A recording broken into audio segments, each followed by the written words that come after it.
Welcome to episode 8. Yeah. Episode 8 of The Bar is Ankle High. I am Garrett. I'm Katie. And we're talking about poor planning today. Yeah, thanks for joining us. This is the first episode in October, I think, that we're Yes. Sure putting is. out. Happy ADHD Awareness Month. Yay! We made it, and also just found out last week that Yep. Real recent. October is ADHD Awareness Month. And accidentally. Not So, even intentionally. yeah, make sure that you share this series and our podcast with everybody you know, just, for ADHD awareness purposes. And like and subscribe and follow and download.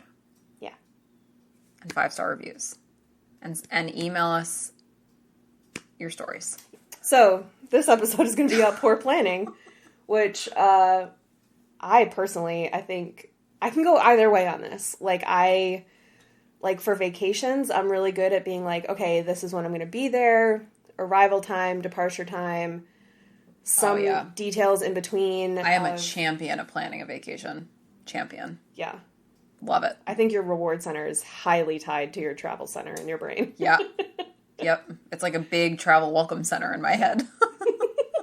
With road maps. Right. They're not all of them are pointing in different directions. Gift shops. None of them make sense. Yeah. No. It's like an airport, when you go into that middle hub. It's the airport in Vegas where there's a slot machine somewhere. You're just making spinning noise. Lights. So many mashing There's buttons. What's the dancers with the things on their head? I don't want to call them can dancers, but in Vegas, the showgirls that wear the big feathery. I only don't know it because we're if it had come up in a different way, if you weren't what's that name, I would have been able to tell you what it was. So my first note is folks with ADHD are bad at making plans because we're so well designed to be incentivized by short-term rewards. We are predisposed to seeking out activities that offer some sort of reward in the present moment. Yeah, that's astute. Thanks. Yep. Thanks so much. I found also a study that was evaluating ADHD and memory functions. Mm-hmm. But also the researchers noted that there was very little research into prospective memory functions as opposed to retrospective memory functions, particularly in those with ADHD. Prospective memory functions are what I wrote, quote, I don't need to write that down, I'll remember it, and other lies I tell myself. Yep, there we go. Researchers noted that prospective memory functions are often described as the delayed execution of an intended plan, arguably something that is extremely necessary for adult functionality in society. It's also tied to remembering, to text back your friend who messaged you while you were in a doctor's appointment, or remembering to write down the doctor's appointment, remembering to request time off work for the doctor's appointment, and, schedule maintenance for your car. Meal prepping was a common thing, and checking the mail if, you... for a while in my apartment community, the mailboxes were, in a totally separate place than our houses were. Mm-hmm. So, you actually actively had to check the mail as opposed to just, walking by your mailbox every day when you got out of your car. But, yeah. Yeah. Mm-hmm. I'm usually pretty good at remembering to text people back. Usually. I've gotten better at just not reading the text. So that it stays as an alert. I wish you could, is there a way to mark them as unread? I don't know. Like you can with an email? Like an Outlook? Something probably. Because I definitely have texted probably everybody in my life at some point and been like, oh my God, I am so sorry. I completely forgot to respond to this. Or I read it when I'm in the middle of something. And I really try not to read it. I really try, if I can't respond to it, to not read it. But what really kills me is when it's like late enough in the evening that I'm like incapable of having a conversation with anybody, and I get a text, not responding to it, and then responding to it in the morning. I'm terrible with that. I often, if I don't respond to a text, it's usually because I started responding and then got interrupted by something else. Either somebody else's, like a different person texted me, or my cat barfed, or something else that took my attention for whatever reason, and then my phone locks, and the next time I pick it up, it's because of a different notification, and I go directly into that. Yep. And then you go to text them again, you're like, whoops. Yeah. I either respond immediately or 4 hours later. Mm-hmm. There's no in between. Can confirm. Yeah. I'm either going to get back to you as soon as you text me, or... way later, all at once, after you've made your decision. Yep. That's me. Sorry. Just blowing kisses. Yeah. You're welcome. The authors of this study actually argued that up to 80% of all memory problems in daily life were at some point a prospective memory. Yeah. That's a lot. Yep. Woof. And they did find that although there was not a significant difference between ADHD participants and neurotypical participants when it came to actually following the steps of a plan, they did note that adults with ADHD tend to create less elaborate plans. And... but those less elaborate or less detailed plans did not stop the ADHD patients from completing the tasks or their memory of the experiences. So, which is for sure how I do things. Like, I can be very, like, bare bones structural in my, like, flow chart of a plan of what I need to do to get things done. Or I can be, like, hyper aggressive, micromanage myself into oblivion. But either way, it gets done the same. I will only add extra details to things if there's a very high chance of me forgetting the details. Like, if it's something I know is going to be, like, intuitive, it's fine. If there's something that I'm consciously finding myself, like, oh, don't forget, and this too, and this and this and this, and when you do this and this and this, I will jot down, like, keywords for myself. Do you find that once you write it down, you need to look at it again, or if you write it down, like, that's it, you can remember it? Usually no. I'm usually pretty good. If I write it down, then I remember it. Same. But it's very helpful. What gets me is when I know, okay, before I leave, I have to, while I'm upstairs, grab this item, this item, this item, and this item to bring downstairs with me. That's where plans go awry. Mm-hmm. And I come upstairs for a different reason, forget all of the things, and then go downstairs and go, God damn it. And then have to go back upstairs. And then I only remember 2 of the things, and then have to go back up again. Like when I drove over here yesterday and was on the highway and realized I forgot your cookies. Mm-hmm. Even though I had specifically said to myself, don't forget her cookies. And then after you left here, you forgot your sunglasses. Yep. And the time before that, your water bottle. And then actually, Mom. the time before that, I think you forgot something at your apartment. Yeah, before you came. So yeah, it's inevitable, and I do the same thing. Hansel and Gretel. That's how I live my life. I need a trail of crumbs to get me back to where I started. Except then you're like, ooh, look, crumbs. Ooh, is there going to be a croissant at the end of this? Yeah, so then the study also noted, so, like, although there was no difference really in the efficacy of the ADHD participants and the neurotypical participants in this study, as far as following plans and executing on them, they did notice that ADHD participants, there was a massive difference in the 2 groups in the area of self-initiation of the task. Cool. Hello, procrastination. You're back, I see. The observed impairment is not the consequence of a global deficit, but rather a specific deficit of executive function, i.e., planning, task switching, and self-initiation, unquote. This caused the researchers to conclude that task planning, self-initiation, and plan fidelity all require interrelated executive functions, whereas plan retention relies on retrospective memory functions. Ah. Researchers also saw a correlation between this study and previous findings on ADHD that, quote, patients with ADHD have impairments on standardized measures of short-term memory, focused attention, flexibility, and inattention. So it basically confirmed prior studies of everything we talked about so far in the series. That tracks so far, yep. There were limits to this study, though, so like grain of salt, that more research was needed on the interplay of ADHD pharmaceuticals in the form of stimulant medications and prospective memory performance. They noted that studies have been done and demonstrated the efficacy of stimulant medication on cognitive functions such as memory, attention, and problem solving, but it was unclear whether stimulants helped planning abilities in complex prospective memory and whether patients achieved a higher function in the execution of delayed intentions. Mm-hmm. So this is really like, it's not so much planning like, okay, today I've got to do laundry and do grocery shopping and do like meal prep my breakfast for the work week. It's more like, okay, I'm going to do a science fair project.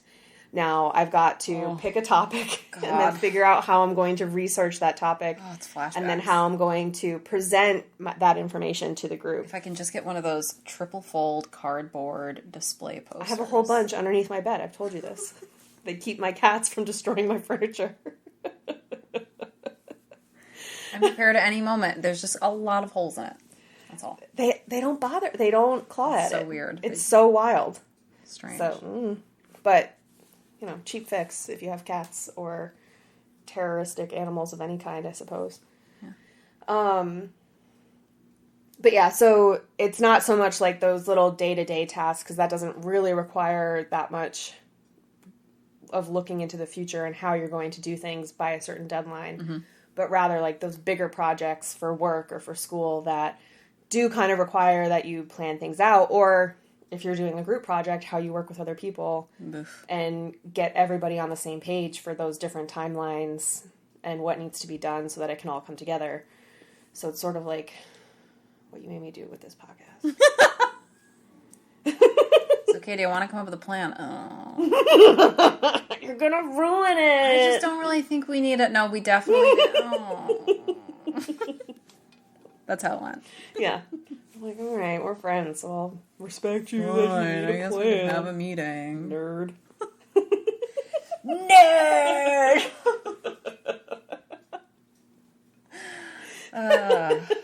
Yes, this is a topic where we are at opposite ends of this. I want to plan everything ahead of time, so I'm prepared. And I am a big proponent of just throw yourself down the hill and figure it out on your way down. Yes. Different takes on figure outable. We both end up at the bottom of the hill. We do.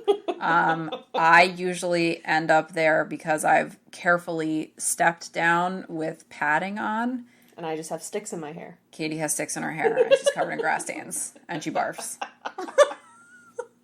And it takes me 4 times as long to get there. Man, I used to love rolling down hills as a kid. The thought of doing that now, I loved it too, but the thought of doing that now, I want to vomit. I would probably vomit, yeah. Yeah. What was I thinking? I used to love those spinny rides. So the scrambler, that was my favorite thing. I still like those, but there is also a point where I'm like, my eye muscles aren't strong enough to keep up with my body at this point. Yep. I can't. Also, maybe that's what happened to my amygdala. Maybe. Too much I just spin scrambled rides. it. We just did like Yes, like a centrifuge. Yeah. Yeah. To our brain matter. Centrifugal force expanded it. Yeah. Like a spirograph. Yeah.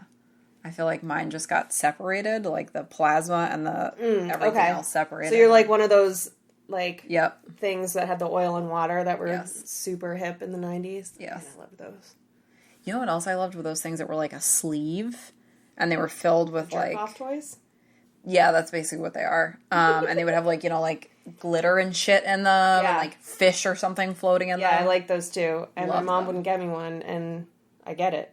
Looking back, it is a squishy fleshlight. It is, and I had a few of them and definitely popped them before and was then told That's probably why my mom didn't get them, because she was like, I've heard stories of people popping these. Absolutely it was me. Not. I was the one you heard the story about.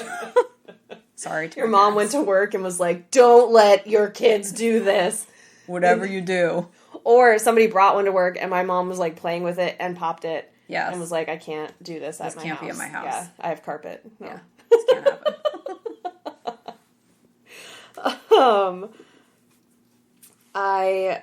So they had, I don't know where I got this list from actually, but tips to deal with being not good at planning while living with ADHD. One of those was pursue a career in a fast-paced and unpredictable profession. I did read that. They said like firefighters, emergency room doctors, like, things where your head is always going a million miles an hour. I had medicine, legal fields, and journalism. Because I said bonus points if you genuinely enjoy work. For example, I love the routine of my job. My physical tasks are always the same, but at least once or twice a month I get to deal with a case that has some unique facts and allows me to think about an argument in a different light or research a new angle that I haven't gotten to use before. My mom thrived in nursing because although when she worked in different units, she knew her patients would usually be dealing with all the similar issues, like when she worked in labor and delivery or the cardiac care unit. You also know the gist of what you're dealing with, but you get to be in that heightened state of awareness when you're in the thick of it. And so you can sort of plan for what you know and then also get that kind of dopamine stimulation by getting that excitement of problem solving and something interesting. Yeah. This was from psychcentral.com. These tips. Three choices, according to psychcentral.com, were build a life that requires a minimal amount of order, basically by avoiding clutter, effectively, is what that means. Live in controlled chaos. Yeah. Minimalistic, as best you can.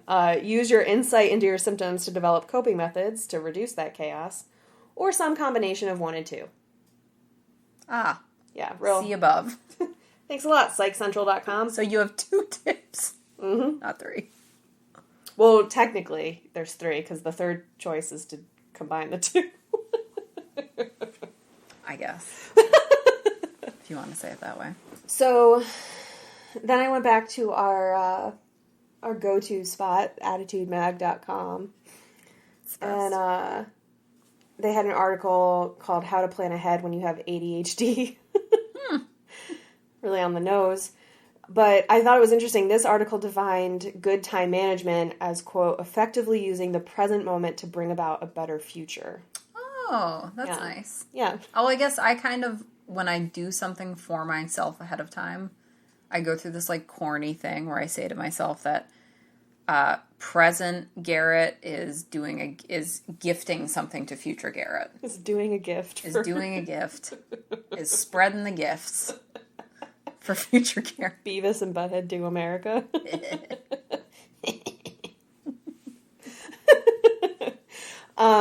So this article also noted that ADHDers struggle with good time management and how that plays into poor planning a lot because our internal clocks aren't always synced with reality. So we need a lot more external reminders to stay on task because our internal clocks are basically managed by the Mad Hatter from Alice in Wonderland, which is reasonable. My little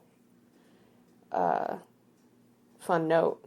The article did not mention Alice in Wonderland. Weirdly enough. But yeah, which I think I can relate to. I think that that's very often. It's not that I underestimate usually how much time something will take. It's that I overestimate how much time I have to do not that thing I need to do. Yeah, my brain will be like, okay, you have, 20 minutes to get yourself ready, and then you have to leave. And 10 minutes in, I'm like, I just really need to hang up these clothes, and then I'll just feel so much better. I'll have an easier time finding something to wear and getting myself ready. And then it's 15 minutes. That's how I forgot your cookies yesterday, because I was like, I'll just tweeze my eyebrows. Like, my hairdresser gives a shit that I've got a single unibrow hair. Like, right. But if I don't do it. Yeah, so then I forgot your cookies because I was doing other checklist items. That weren't on the checklist. Spontaneous checklist. Written by On the fly. the stoner caterpillar guy from Alice in Wonderland. He's just like saying shit. There's just like floating teacups all over the place, and he's like, you know what you need to do? Who are you?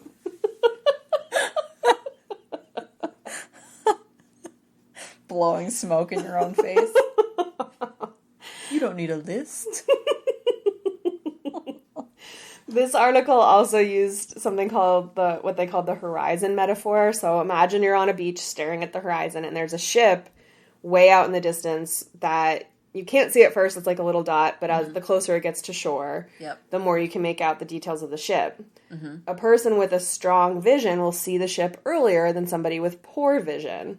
Right. A person with poor vision or poor prospective memory skills takes longer to see the incoming event, in this metaphor, the ship, before being motivated to take action. So it's almost like we're spending more time figuring out, is that a ship or a whale or just a big cloud? Like, is that a rock coming? Like, what's going on? So it just takes us longer to figure out, like, how we want to approach that incoming thing, even though we totally see something there. And the people around us can be like, that's a fucking ship. We should probably build a dock. Or we should do something. And we're just standing there like, okay, but like what kind of dock? And like, I mean, like... Are you sure? I think it's a cloud. What if we made the dock out of witches, who are also made of wood and weigh the same as a duck? They'll float. They'll still float. That's what I'm saying.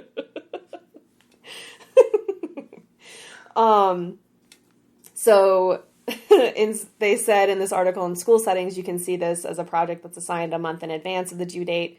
Student A, the neurotypical student, begins planning how they'll perform the project that night, even if it's just an outline of what they want to report on. Student B, with ADHD, doesn't, quote, see the need, unquote, to begin the project until the deadline is imminent, and sometimes even after the deadline has passed. I didn't struggle with missing deadlines as a student. Yeah, I didn't miss deadlines because I was too anxious to. I would just do them at the very last minute, but still get them done in time to turn in. I would turn in late homework, I would say, but I did not turn in late projects. Yeah, and if I turned in late homework, it's just because I, like, forgot it at home, not because it hadn't been done. So it was more like... both. Yeah, definitely both. Only...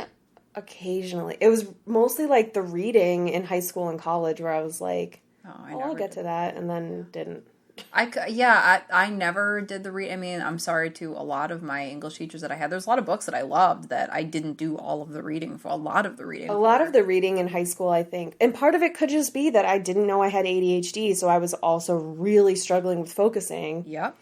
And then I was exhausted by the end of the day. And some of those books, like even like classic works like Toni Morrison and To Kill a Mockingbird, and they're important literature, I just could not get into, like, because they are so dry and they're so hard to relate to, especially as a teenager. Oh, yeah. But, like, to relate to, and when there's 4 different conversations happening in my head at once. Yep. After a whole day of that. Mm-hmm. Yeah, that was my problem, was always that it was just too late in the day, and I had already done, like, another couple hours worth of homework on top of, like, being in school all day and focusing, that by the time it came to, like, read 3 chapters, hell no. And I got really good at doing a lot of my homework during our daily study halls. Yeah, I wasn't allowed to have study halls. Never had study halls. Oh, we had them. We called them tutorial period. But it was like, we had block scheduling, so it was an hour and a half. And then I could have gotten, like, then I would have done homework. I think every other day it was tutorial. I don't think they do that anymore. I think they're back to a regular 45-minute period schedule, but... Yeah, I would have loved that. I would have done well with that, but no, I did not have any. Yeah.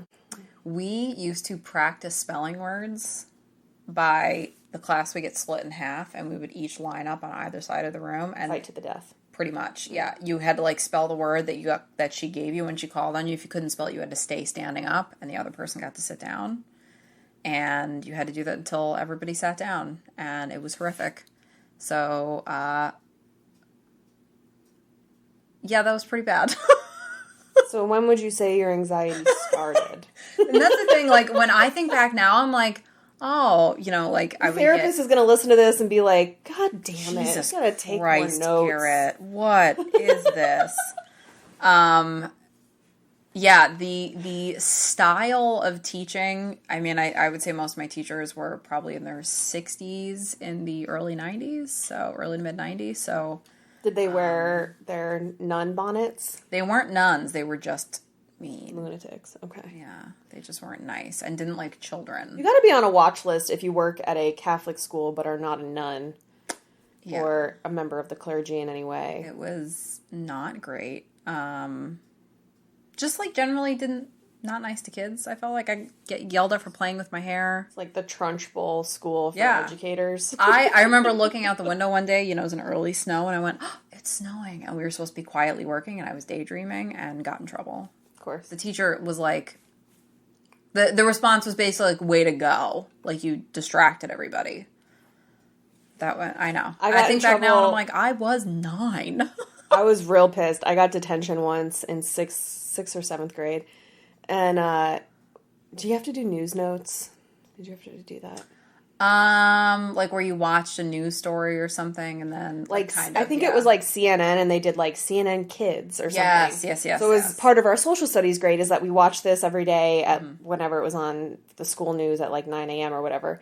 And we had to take notes and like hand in our composition notebooks every month or something to make sure that we were taking notes on the news. And realistically, it was more like assessing our ability to like listen and digest that information quickly and whatever. The kid, I was sitting in class and it was a science class. So we had those huge like marble tables as our desks. And so this kid is like 5 feet away from me, but sitting across from me. And he like asked me like, oh, what did they say? And so I like answered him and there was a rule, no talking during news notes. And so he's like, oh, did they say da-da? And I was like, no, they said this. And I got detention for answering his question about the fucking news notes. And I was so pissed. Not only did I not start it, but I was being helpful. Like I wasn't like, what, fuck you. Like that doesn't make me like that. The fact that like that was punished. But also, yeah, the other kid didn't get in trouble. Like, it's not my fault he's not paying attention. Fuck. Right. Like, yeah. Made me real mad. Yeah. Obviously, I'm holding on to it 23 years later. Still salty about a lot of things. Still salty about being asked how to spell hippopotamus. Still don't know how to spell it. So, back to poor planning. Woof. Yikes. Sorry, guys. Oh, boy. Buckle in. We did go for a walk before we recorded this, just so you know, to like clear our brains. It totally worked. Totally worked well. Yep. One researcher noted that the ADHD brain experiences something called future myopia. It's spelled MYOPIA, which is abnormally short time horizons, which makes it very difficult for them to visualize urgency as quickly as their peers. So note, though, that a typical, like, neurotypical young child can only reliably consider 1 to 2 days in the future, whereas a neurotypical adult can look several months or years into the future at a time. Whereas an ADHD person, as an adult anyway, can't do that. And that actually, like, super resonated with me, because in college, they kept like harping on this, like, you gotta have a 5-year plan. You gotta have a 5-year plan. Yeah. And I was so irked by that. Every interview, like, be prepared with a 5-year plan. Right. And I have first of all, whoever started that should be in jail, because that's some bullshit. But also I was like, I'm an undergrad and I know I want to go to law school. Like, that's my fucking 5-year plan. Like, that covers me for the next 7 years. Yeah. So, like, I remember being like, I just want to graduate and get a job. I just want to be able to, like, make a decent amount. And they were like, be detailed. And I was like, I can't. Like, I think that's very much my ADHD thing, where I was like, what do you mean? Like, I already told you what my plan is. My plan is to go to law school. And, like, period. Growing up during, post 9/11, like, war on terror and the news cycle, that's when the 24-hour news cycle started. Like, I feel like that also impacted, you don't have the optimism about the world, I think. Well, like, you kind of come up a little bit more cynical because you're like, oh, there's a lot of things that suck. That's for sure how I live now. But at the time, it wasn't just a lack of optimism. It was just sort of like, I gave you the answer. Like, Yeah. there's no more detail to that for me. Because Right. I think I have this shortened time horizon where I was like, why would I need to plan where I'm going to work after I graduate law school? Like, Also, that's limiting. Like, so irrelevant. Right. Yeah. And I very much struggle with having significantly limited options, which, again, is why I struggle, especially now, with super restrictive diets. Because in my head, I'm like, well, I can just have that.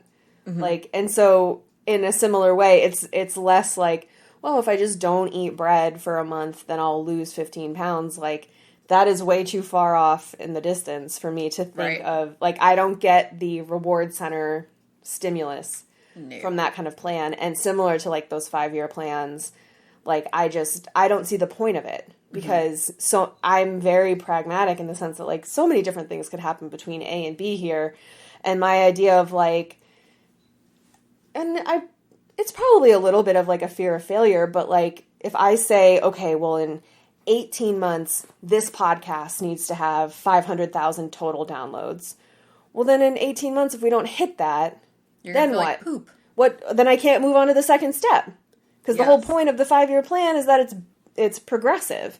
But Right. if I don't accomplish the first step, then how can I move on to the second step? So why don't I just try to accomplish this first step? Right. Adjust course as I need to, like that, like we talked about last week, with the ability to change course problem and solve. think on our feet. Right. Like, that's where my strengths are. So I'll have this general outline of, like, where I want to be, but I leave so much room for negotiation in between. Totally. And I think that that's, for me, how I work within my ADHD to be successful and not set myself up to be in situations where it's easy to be mean to myself. Yes. Yeah, like I will do a rough outline of the high points and that's it. Like anything else that comes in between is like gravy. Like, great. And I also feel like if you're like that push for a 5-year plan is setting people up for, you can coast for 5 years. Like you can give yourself a break for 5 years and not be pushing yourself. Yeah, why can't to that be point the of plan? exhaustion. Right. I'm going to enjoy my fucking life for 5 years. Right. God forbid you're like 20 and you're like, I'm just going to, make enough money to survive and... Like that thing you shared Right. The other day on Instagram. That was fantastic. Like, Yeah, the grind culture your 20s is not... are for your grind. Fuck you. No, they're not. My 20s are for cute looking and cute. If only I had seen that when I was in my 20s. Seriously. I will say. So now my late 30s are for looking cute. Guess what? New plan. New 5-year plan. Look cute. That's it. Yay! I can plan around that for sure. Cutie patooties. And that's the other thing too, where I try and modulate my anxiety with like planning, because I will, as a way of coping with anxiety, over plan something, is like scaling it back. Like, okay, you don't need to have all these things figured out. That also gets filed under figure outable, like we talked about in coping with stress. Yeah. Goes in that column, and it's just not something I need to like immediately plan for right now. And I think that's why my journaling is very helpful for me. Even though it's often very mundane. Oh, I went to dinner and, had dinner with Garrett and her husband and PK this week, and we had a really good time, and that was really fun, and, went golfing with mom, and blah, blah, blah. And it's very mundane. There are times where it's like 4 or 5 pages of like, this, then I'm going to do this and this and this, and I kind of like word vomit it. Yes. Get it out of my system, and then I can go back to being a normal functioning human.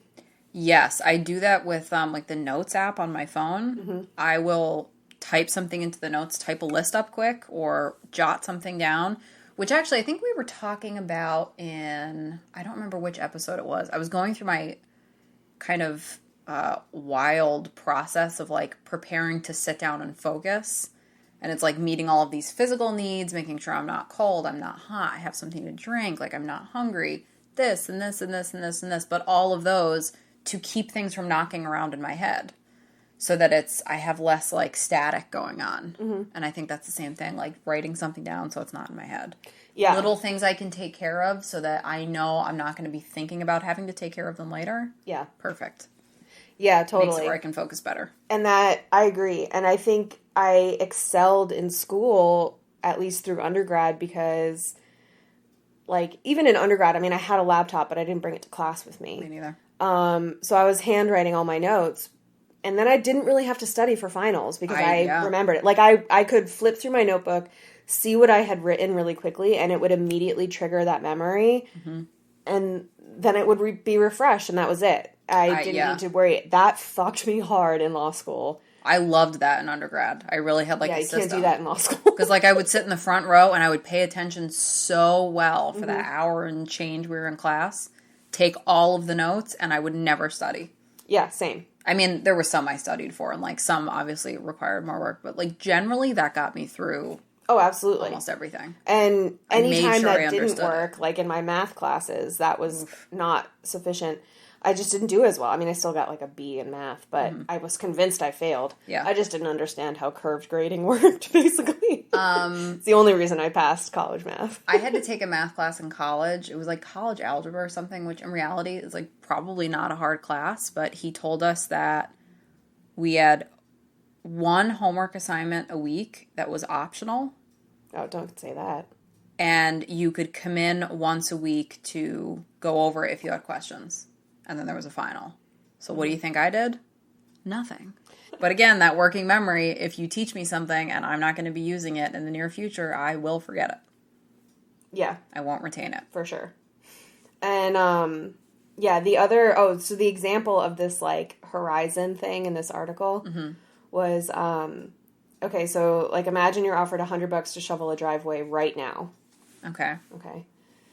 You're going to, like, jump at the chance, but what if you're offered $100 to shovel a driveway right now, but you're not going to get the money until 3 months from now? Shoveling that driveway. And it's basically like a neurodivergent, like ADHD person is like, go fuck yourself. Yeah, are you giving it to me with interest? Yeah, did you know that in 3 months that snow will be gone? Yeah. The melting? Yeah. Guess what? You can find somebody else to shovel it in the meantime for $30 instead of $100. Hey, that's your reward center malfunctioning, just FYI. I hate it. I don't want that information. It's a stupid example. I said, I personally feel the effects of this symptom. When I look back on my life with the value of hindsight, especially when I think about how different my college and law school experiences would have been if I had had the benefit of a diagnosis with matching medication for those times, because for me, it was enough. I was able to do enough to get through. I never had to work too hard in grade school and undergrad. As long as I wasn't flunking out of law school, I was also happy.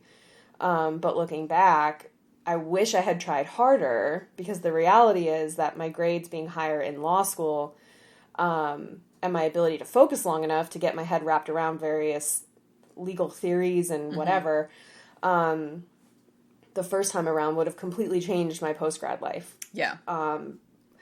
And I think that delayed gratification is part of why I struggled so much. Because especially for law school, it's like kind of who gives a shit about your grades as long as you pass the bar.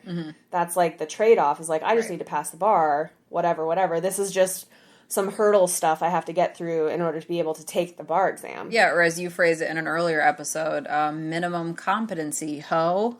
Yeah. That's me. Sure did. So, yeah, the delayed gratification and that reward center misfiring issue, is part of why I struggled so much. And the idea that I have to do well now so that in 4 to 5 years I'll have an easier time was just, like, so irrelevant to me. Like, yeah. Like, it's such... Like, you might as well just be talking gibberish. Like, it didn't make sense. And even though I knew I was going to be buried by... I said furthermore, I knew I was going to be buried by my student loans either way.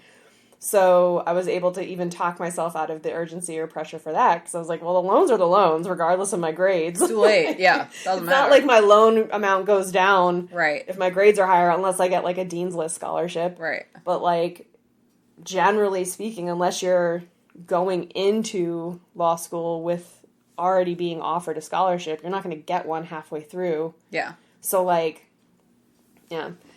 But they also had tips. Ooh, good. Tips. To help with this. One we've mentioned before is externalized time. Yep. They actually, in this one, recommended using an analog clock because the moving hands are easier for a person to visualize the passing of time. I read that someplace else, and I don't remember where I saw it, but somebody was saying to use analog, like on your, if you have like a fitness tracker or something that you're wearing to, or, you know, on your computer screen to do that so that you have a better visualization of time passing instead of, you know, a digital clock where it's... Right. I mean, if you only have a digital clock available to you, you can always set a timer. Which is what I do. I set timers a lot, yeah. So just FYI, but yeah, that was an interesting thing to me. And then when I thought about it, I was like, that kind of actually makes sense. Like, especially at work, because I sit right across from the clock. I look at it all the time. Yep, and the one by me is always wrong, so can't depend on it. I don't realize that I try to use it, and then I'm like, wait a second, it's Sean Connery, of course. The clock's wrong, of course. I had my hands on my hips, you just couldn't see it. But I did. Anytime I use that tone, my hands are on my hips. Same, but it was involuntary for me. Same, but I was being serious. Because it was serious. Joke, guys. Serious. I'm really good at my Sean Connery impression. For example. I can't. It makes me laugh so hard every time. Okay, so the second tip is to maximize motivation by visualizing the consequences of not getting your shit done in a timely manner. Oh, I was literally like, give yourself a snack. That's No, that makes sense too. Visualization. So, for example, like, I work best under pressure and other lies we tell ourselves. This article recommends including these lies in your visualization deadline. When you visualize your deadline so that you can practice and acknowledge that those things are untrue. And this article says doing that is critical to learning effective time management. So you almost have to, like, desensitize yourself to the fact that, like, I work best under pressure is not true. I don't work best under pressure. And not only do I not work best under pressure, working under pressure is not best for me. That's good. Yeah, I like that. I guess I do try and do that a little bit. Like, if you put this off, it's going to make you feel stressed and uncomfortable, and you don't want to be stressed and uncomfortable. I've had a huge difference since getting diagnosed.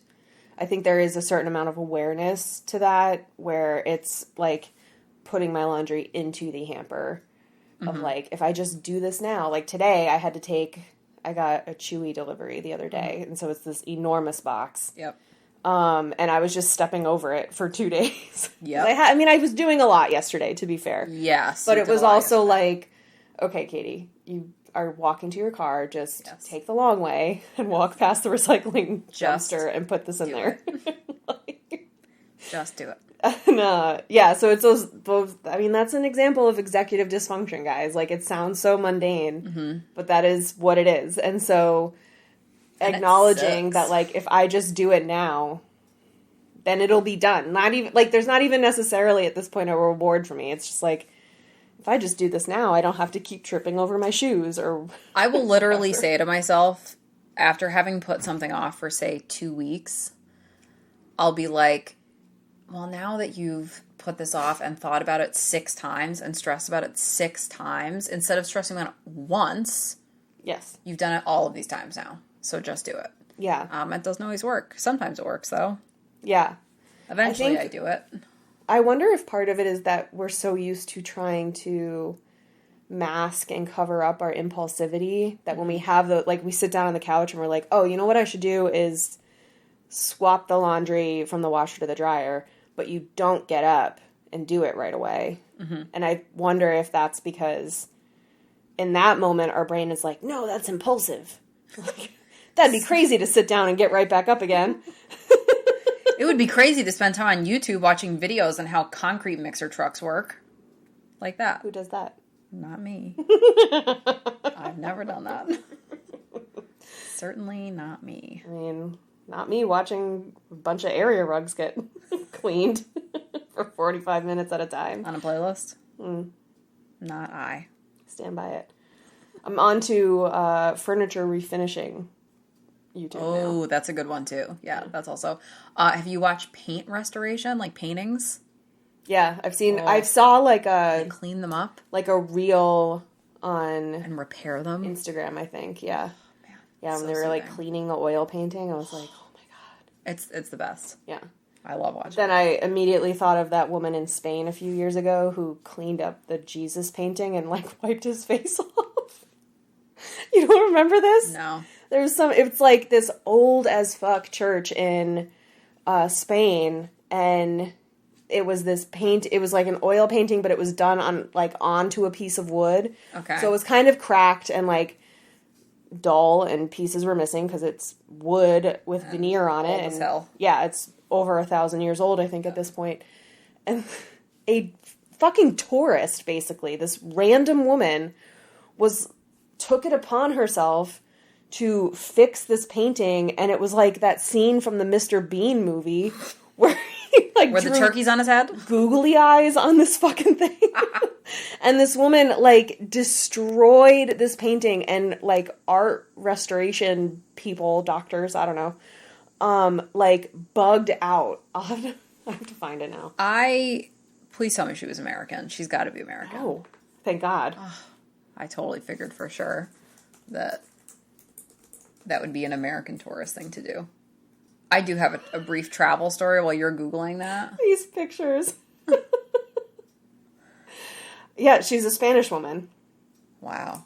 Cecilia Jimenez, the Spanish woman who really messed up when she tried to restore a 19th century fresco of Jesus. Oh my God. Now wants a piece of the action after some 2,000 or so euros the church collected from tourists coming to see the ruined artwork. It's like she wanted a commission because they got tourists. That is tone deaf, ma'am. That's big American energy, though. Yeah, what a move that is. Let's see. This is a BBC article.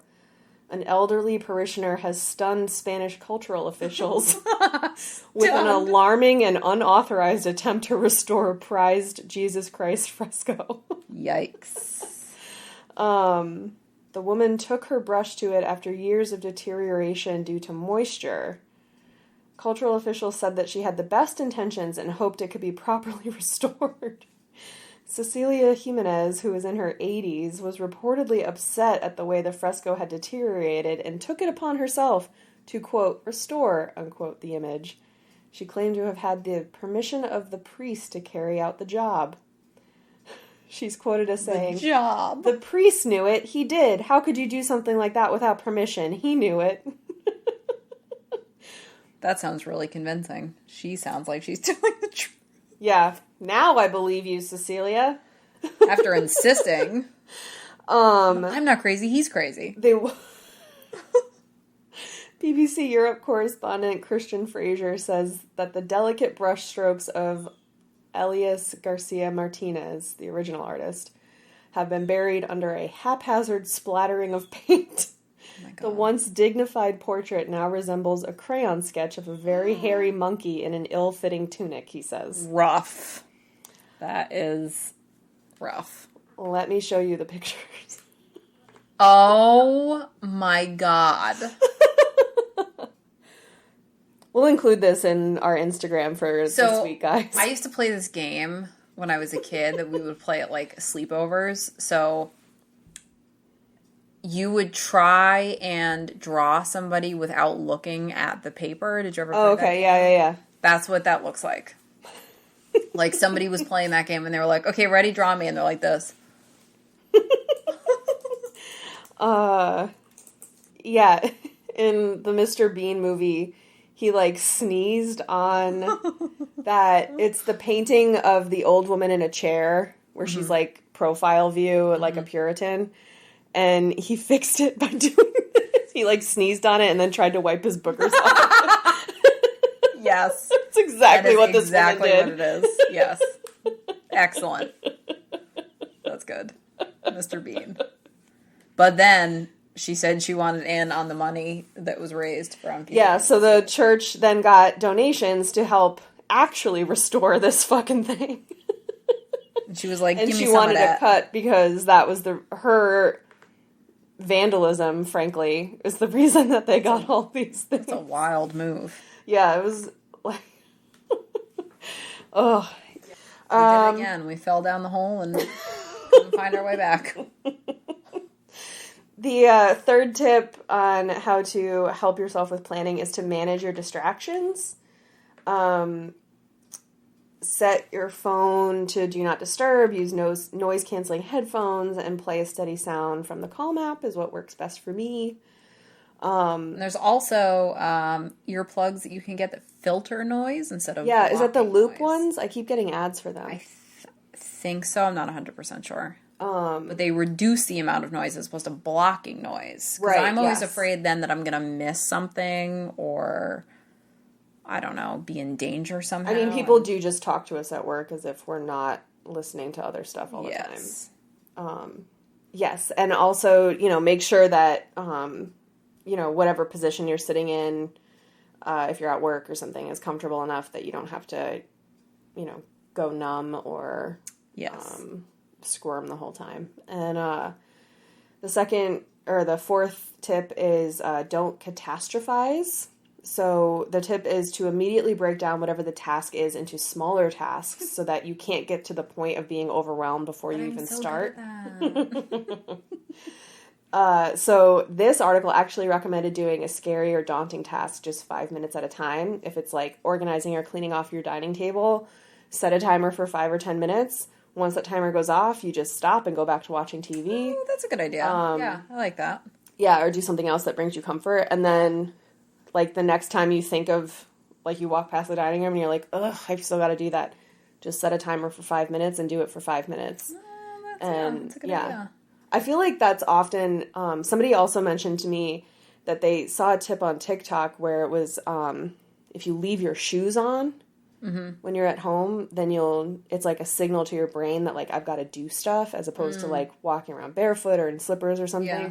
So you're more likely to just keep going. Yeah. And mine is definitely, I can't sit down. Yeah, like, I can't sit and relax on the couch until I've done the things that I need to do. Mm-hmm. Yeah, same.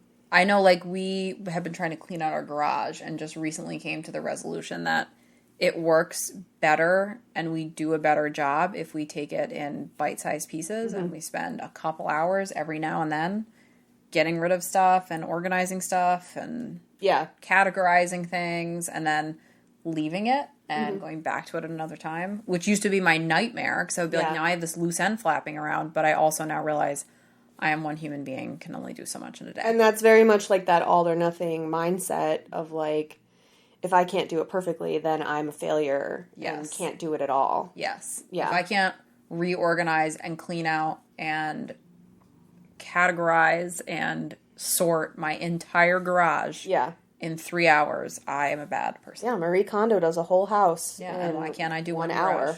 Yeah.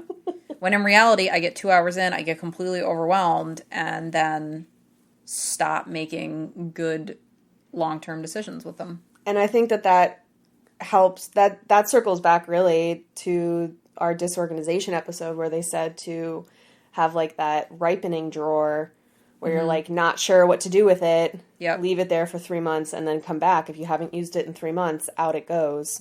Barring like an emergency flashlight or something, you know. Right. That you're not supposed to use every 3 months. Just playing like, what are the shadow puppets on the wall? Look, it's a dog. Like, that's not what we meant. But yeah, like something like that where it's just, you put everything in that one box of like, okay, I'm not sure what to do with this yet. I'm going to revisit this one box later. Everything else I can get rid of. And like limiting your universe of having to make decisions so that you're not making decisions about everything. You're only making decisions about this one box of crap. Bite-sized pieces. Yeah. Is definitely the way to do it. But yeah, don't catastrophize. And even if that 5 minutes or 2 hours isn't enough to finish the task, it can show you that the task isn't as daunting as you initially thought, or will help you troubleshoot possible issues for the next 5 minutes that you go at it. Right. So if the next time you're like, fuck, I really should have brought like a Sharpie with me so I could label this shit. Okay, next time, I'll put a Sharpie next to the door. Yep. And I'll have that ready to go. Set the Sharpie down next to the area. which doesn't actually help for me because my sunglasses were next to the door and I just Oh, they were, yeah. scooted right past it. Just left them. Goodbye. Bye, sunglasses. See you tomorrow. And the final tip was identify what feelings are keeping you from starting. If you're concerned. That's uncomfortable. No, thank you. Unsubscribe. Don't like that. Nope, pass. If you're concerned that you won't do the project well enough, causing you to procrastinate because you aren't confident you'll do it right, or the project is so goddamn boring that you can't bring yourself to give a single shit about it, those are feelings that you should probably Whoops. at least be able to identify and articulate. But identify where your brain is coming from so that you can help work through that with either the help of your therapist or your body double that's helping you prioritize your stress that we talked about last episode. And ways to unlearn why you have those feelings. Like, why do you instantly assume that you're going to fail at this? Or why do you instantly assume that you will do it so poorly that you'll be criticized and belittled for what you tried to do well? Right. And because realistically, like I don't do laundry with the intention of being bad at it. I don't, My name is Katie and I'm bad at laundry. I'm so bad. Like I've gotten much better at putting away my laundry as soon as it's folded, but that is within the last 6 months. I've gotten better at that. I force myself to not have more than one laundry basket. I'm only allowed to have one laundry basket of things that I have to put away. Oh, okay. And if there's more than that, it's too much and I have to do it. Okay. That's like usually didn't realize until just now, but that's usually my indicator that I use for myself. That laundry basket's full and you're doing more laundry, you have to put that stuff away.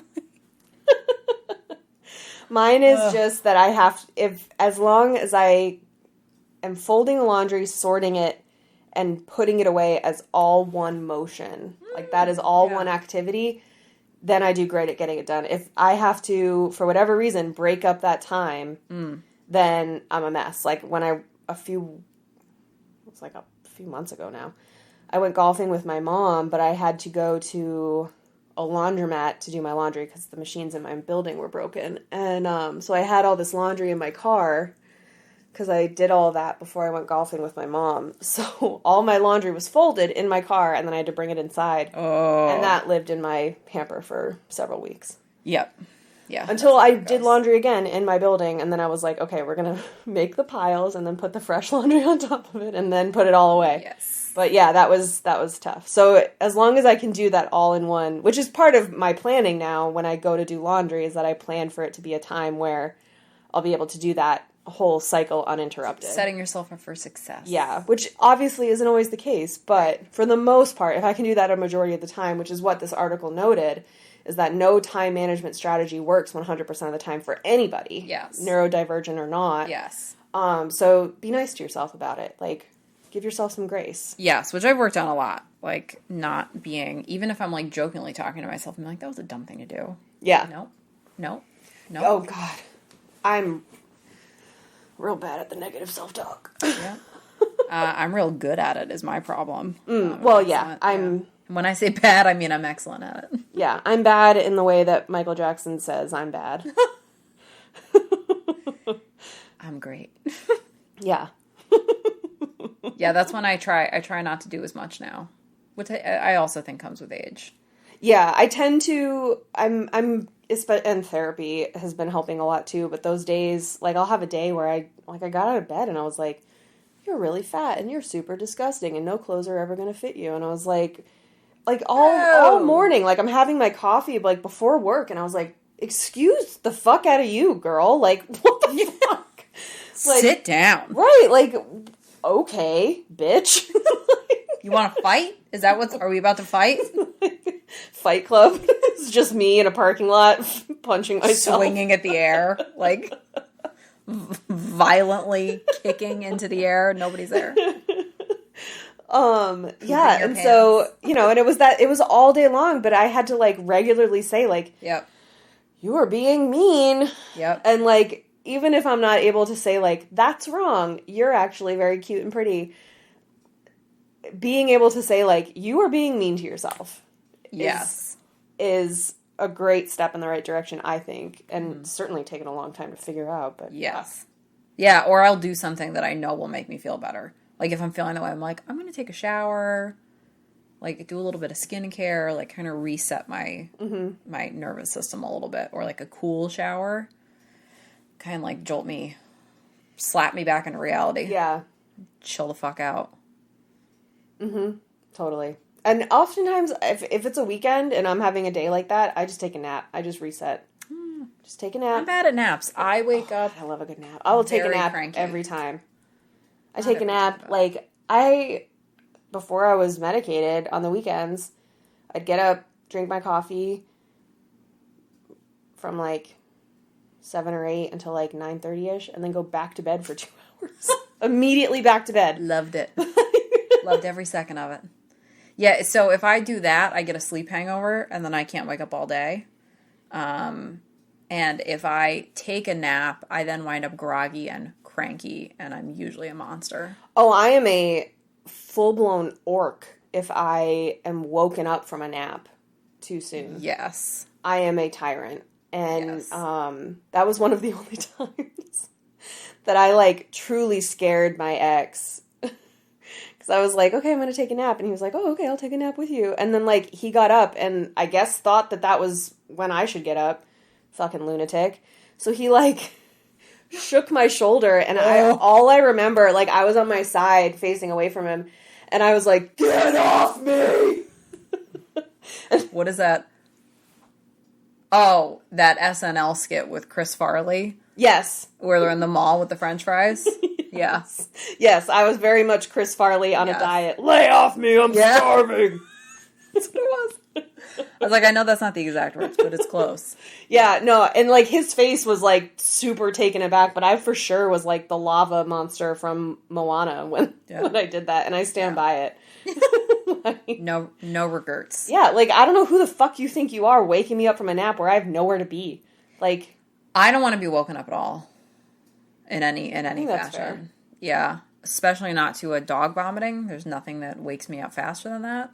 what about a dog pooping into your bed? That didn't wake you up. You know, no, it didn't. That was done silently.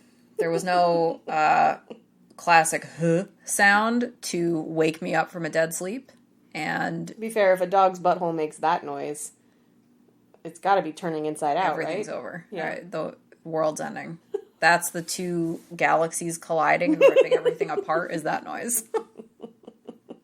It's also the noise that was happening during one of our last recording sessions when my dog's Tum Tum was making some really strange sounds. It was like the thing from that Mary-Kate and Ashley movie, like Double Bubble, Toil and Trouble, was Yes. just his gut. Yeah, he had the bubble guts, and So loud.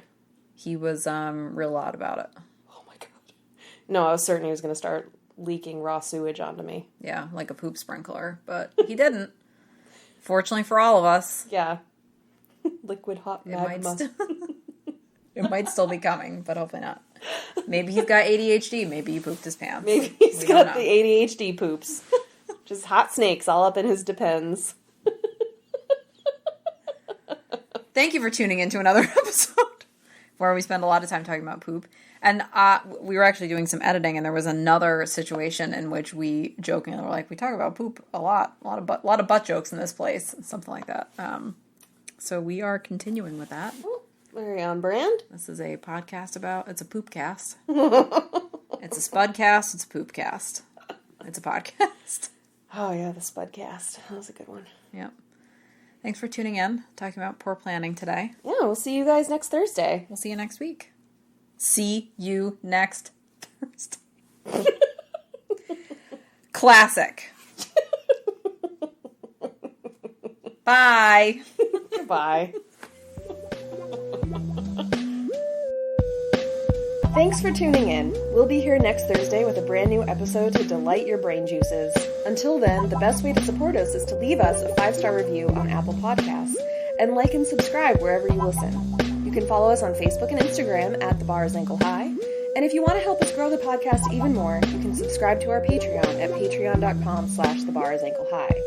Patreons get exclusive Patreon-only episodes, monthly horoscopes written by yours truly, and access to our secret members-only Facebook group, as well as added to our close friends list on Instagram. We have a lot of fun over there, and we would love for you to join us. Until next week, remember to be kind to yourself because the bar is ankle high.